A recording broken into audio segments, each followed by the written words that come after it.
Hello everyone, this is Seah. Once again, thanks for joining me. Today I'm going to look at the Timemore Sculptor 64S and how we can actually tune it so that it can grind finer, because the customer sent in their grinder for me to tune them, and then the complaint is that the original setting or the default setting of the grinder can never grind fine enough for espresso. So let's find out how do we adjust it so that it can grind finer for you. And before we continue, do consider hitting the subscribe and like button now. It does help us a lot so that we can continue to make a lot of good video for all of you. And for the test we're going to do today, we'll be switching on the grinder. So make sure that your grinder is adjusted to the lowest RPM before you continue, because we're going to find where the burr touch point is for this grinder.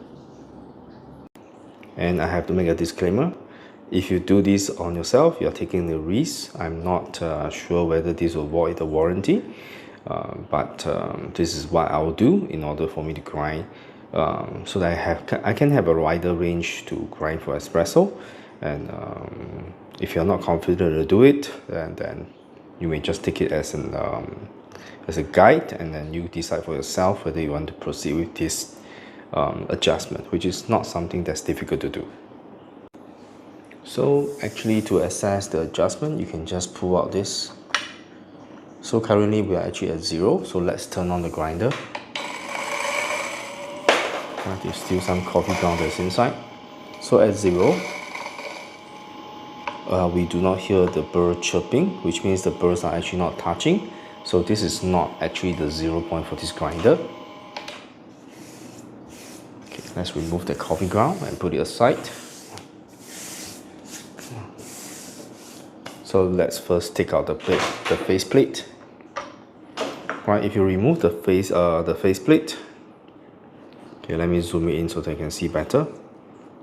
Right, you'll be able to see this pin here, which allows you to lock this pin to the faceplate. You can see there's actually a hole here on the baseplate. Okay, right, there's a hole here, and this is where the magnets actually attach itself to the faceplate, and then you hook on, and then you're able to do your adjustment there. Okay, great. Yeah. Okay, so this is how you actually do the adjustment. Okay. Yep. So by actually removing this, okay, now you have to understand how this thing do the adjustment of to grind finer. So right now you can see that by adjusting anti-clockwise, we're actually turning the grinder to grind coarser. So the larger the number, of course, the coarser it grinds. Right, so at this point it is already at 0, but the 0 is not the 0 touch point for this particular grinder.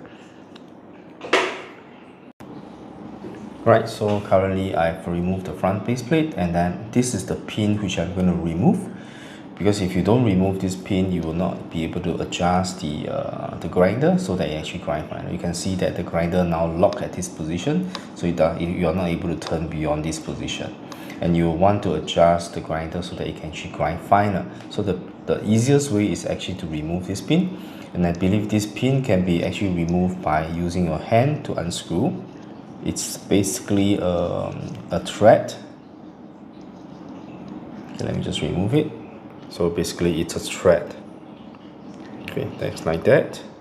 So this is the pin that allows you to lock into the hole here. Okay, let me see where the hole is. You can see there's a hole here. That is where the pin locks it in here. Right, so that allows you to adjust the grinder. So right now what I'm going to do is that, okay, remember, please, you are doing this at your own risk, and I will not be able to say that this will not void your warranty. So please do this at your own risk. So right now what I'm going to do is I'm going to turn on the grinder, and I should be able to turn this freely, because now the grinder is no longer locked in position. So as I turn slowly and gently,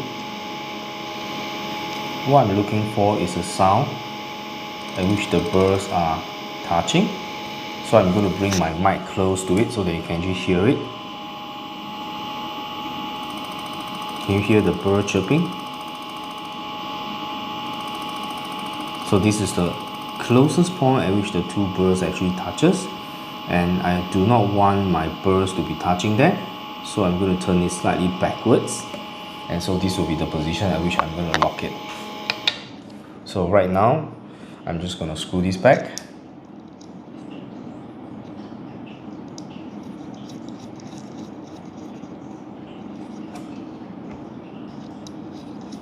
Right, you should be able to screw the thread all the way in, and then you just have to mount it back here.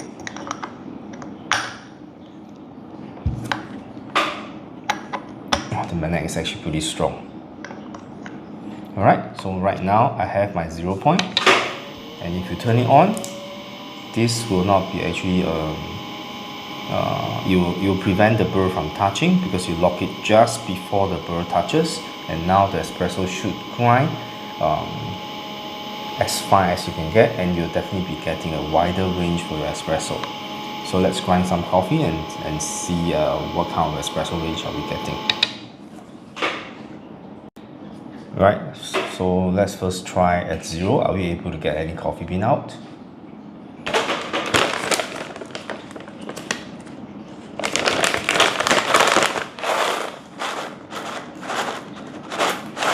I'm just going to use some medium roasted Indonesian coffee.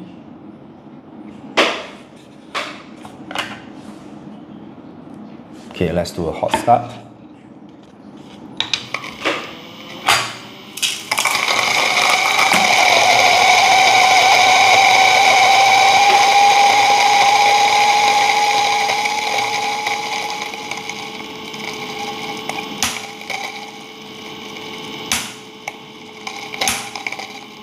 It takes much longer to grind, definitely, because now we are grinding the coffee bean a lot finer. You can see at this moment the beans are still trying to be fed into the birds to be grinded.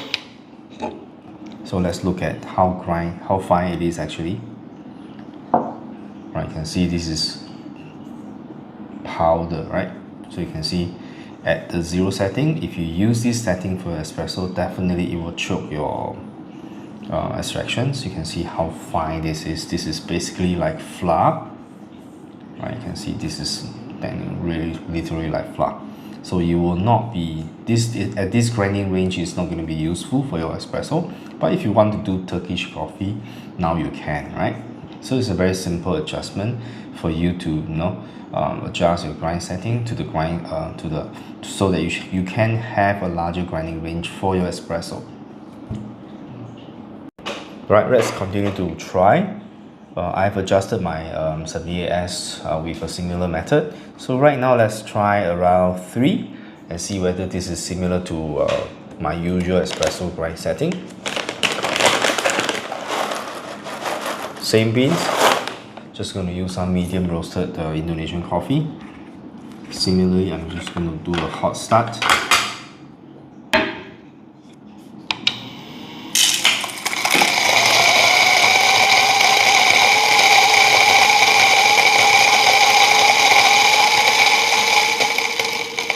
Oh, you can see the bean grinded much faster.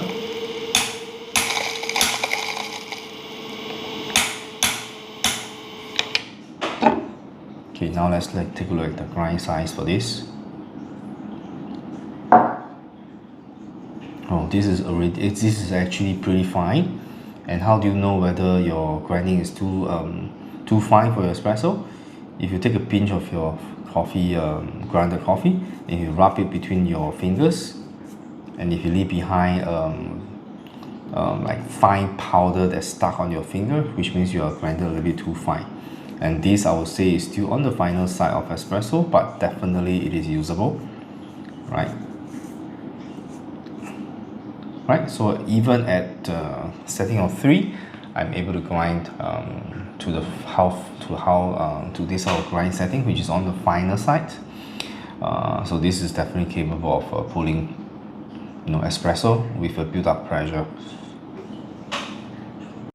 Right, so as you can see, is if you own a Timemore Sculptor 68 or 78 grinding adjustment is all the same. So you can use this approach to maybe grind finer to the final range of espresso if you want it to be. So but bear in mind, this is something that I would recommend if you're not afraid to do it on your own. And then I cannot say that this will not void the warranty, because I'm not too sure what your authorized agents has limitations on what you can do to your grinder. But this doesn't do any harm to the grinder, except that you'll be pushing your burrs to be very close to each other until it touches, because that's what we want to know, how what's the limit of how fine your grinder can go. So for all the grinder that I've used, for my DF64 or DF54, DF83, DF64V, or the DF series of grinder, we always find the burr touch point and set it at 0 point, right? Usually we will set the 0 point to be slightly in front, which means when a burr touch is not the 0 point. Usually it's the burr touch, the 0 point should be slightly away from the burr touch, so that you don't risk the burr touching every time you switch on the grinder when you adjust it to the zero setting. And I think the Timemore Sculptor setting is pretty good, because you can actually lock it so that there's no way you can grind beyond 0 or before 0, so that the burr will be touching. But the DF series of grinder, it is possible for you to grind behind 0, which means the burrs actually rub against each other. That's where your grind indicator comes in to show you that you shouldn't be doing that. But if you overturn it, you can still actually grind, rub the two burrs to each other. As long as it's not too long, it shouldn't be too detrimental to your to the burr, so shouldn't be worrying too much. So this is Seah once again. Thanks for joining me. It's a simple mod. I'm not too sure whether other people has done this the video similar to this, but since my customer sent in this for fine-tuning and adjustment, I thought I just do a video of this and show everyone how I do it. So thanks for watching. I will see you in the next video.